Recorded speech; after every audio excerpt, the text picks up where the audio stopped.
Well, hey guys, welcome back to my channel. This is going to be a bit of a tech update, just some of the things that have come into my office that I'm going to be showing you guys, things that you guys are going to be able to look forward to in the future of this channel.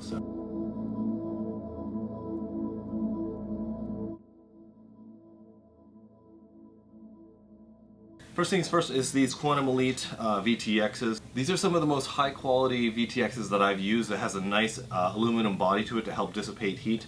And I've been using the 200 milliwatt in testing phase, and I can tell you that they really work really well. Now, I contacted Hobbyking and I said, well, hey, what do you have in a higher milliwatt? Because I like to use 5.8 for video on my long range airplane. And what they did is they sent me a couple of these, which are the 600 milliwatt. A couple of the standout features of these VTXs, number one is of course the nice hard-bodied aluminum case that will help to protect it in a crash. These nice silicone wires that won't stress out like the plastic ones do. It has a nice LED window here to show you exactly what channel you're on, which is really, really nice. But I've been getting really good range on these. With the 200 milliwatt, I actually got out to about almost half a mile or so, which is pretty darn good for 200 milliwatt. And I'm really excited to see what the 600 milliwatt will do on my Skyhunter or on my FX61. Okay, on to the next thing. So guys, this is the QE58-2, which is stands for Quantum Elite 5.8, the second version. And this is a race band as well. And it's really neat because it has a little wire cut right here. And what that's for is in case you're in a race situation and they only have a requirement for 25 milliwatt. You can cut that little wire there and you've made your 200 milliwatt into a 25 milliwatt, and you can always resolder that connection again to go back to 200 milliwatt, which is really cool. It has a microphone in all 40 channels, has a push button control with LEDs, which makes choosing your channel much easier. So I'm looking forward to trying this out as well. Okay guys, so this is my Arcbird, the very first one I bought, and this one's starting to have some problems. I actually have two of them and I like them both really well, but this one was having problems with GPS signal. Now, what would happen is it would take longer and longer to get my GPS, my satellites, and after a while I just wouldn't get any satellites at all. And I actually thought it was the GPS, so since I have two of them, I took my good GPS, which I thought, and I plugged it in here, and thought that would be the fix for it, and it didn't fix it. So Arcbird is pretty good at customer service, so they're actually going to take this back. They're going to give it to their engineers and find out what's wrong with it, and if they can fix it, they're going to fix it. If not, they're going to send me a new one. So this is heading off to Arcbird. Arcbird, thank you. This little guy right here is the DietTown micro camera, and you guys have seen this before, and it's being sold by a couple different companies. But this one is 120-degree field of view. It's made for all the micro quads that are coming out now, and I have a 180mm quad that I'm going to be putting this onto. So thank you, Hobbyking, for sending this to me. I'll be trying that out very soon.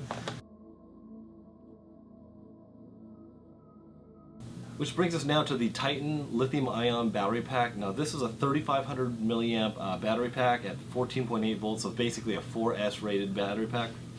And what is the big deal about these battery packs? Number one is the power to weight ratio. This packs a lot of power for a very small amount of weight. This is basically 200 grams and has 3500 milliamp of power in it. Okay, when it comes to weight differences, this is going to be almost half the weight of a normal battery pack. Now when it comes to the Multi-Star from Hobbyking, it's not quite a big of a difference. The reason that I bought two of these battery packs is because I do a lot of long-range flying, and this will give you more power per gram with the size and the weight of this battery. So I'm looking forward to testing these. I'll get into some more serious details when I get to the video, so look forward to that on my channel. Okay, you might see that I have a new Hobbyking Turnigy 2K action cam. I had gotten a lot of complaints on my channel because my original one, I cracked the lens on it and I have a bit of a artifact on the front of the lens, which kept getting in all my videos. I got complaints about it left and right. I think Hobbyking felt sorry for me because I've been thrashing the heck out of this thing, and I need to replace the lens on it, which I will. I'll probably replace the lens on it. But they ended up sending me a new one. They're like, hey, we're sending you a surprise, and this is what it was. Thank you so much. You know who you are out there, Hobbyking. I appreciate that. So look forward to some more 2K content on my channel. Which brings us to the Runcam Swift. Okay, this is a version of the HS1177 camera that a lot of the guys run. The reason they run it is because it's 600 TV line, which is very responsive and there's low latency. It's a 2.8mm lens, which gives you a pretty wide field of view. I believe it's 120 degrees field of view. I actually already opened this up and I started, I put it on my airplane. This one right here. Okay guys, so I put my Runcam Swift on the front of this airplane, and you know, that's not really what this camera is intended for. This camera is intended for super fast quad flying through obstacles that you need super fast response time.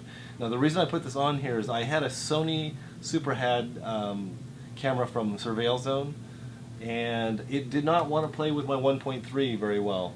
In fact, when I had the OSD display on, when I would record it through my DVR, it actually didn't record the DVR footage. So basically, if you had GPS coordinates, your airplane goes down, you wouldn't know where to go look for it because the camera was incompatible with the 1.3. So this camera is compatible with my 1.3, so that's pretty cool. So look forward to some footage from here.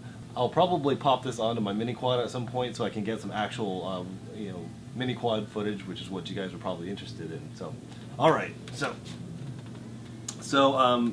if you guys will remember, Mr. Paul J. Long, he actually sent me some gear from Ready Made RC, specifically this right here, which is the 400 milliwatt 1.3 video transmitter.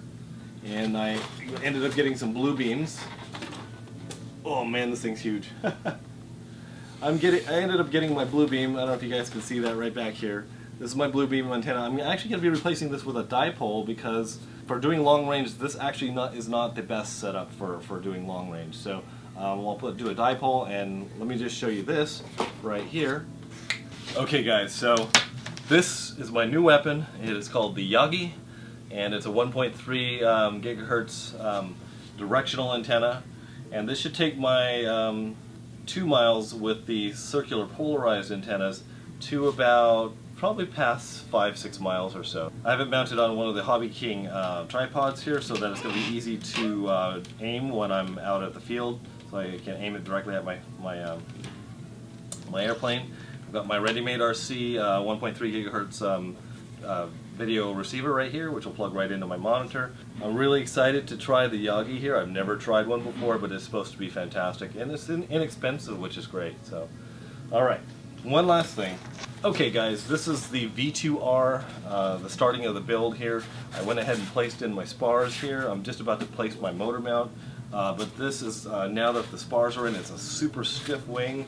I can't wait to get this thing in the air and finish the build video, which I should be recording shortly after this, so you might see the same t-shirt.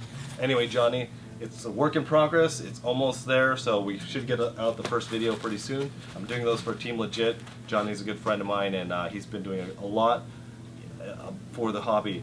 I've been a little bit slow at getting them out just because life has kind of caught up with me, but we're almost there with this one. We should get it out soon. I'm hoping to put a real amazing paint job on this wing right here to start with.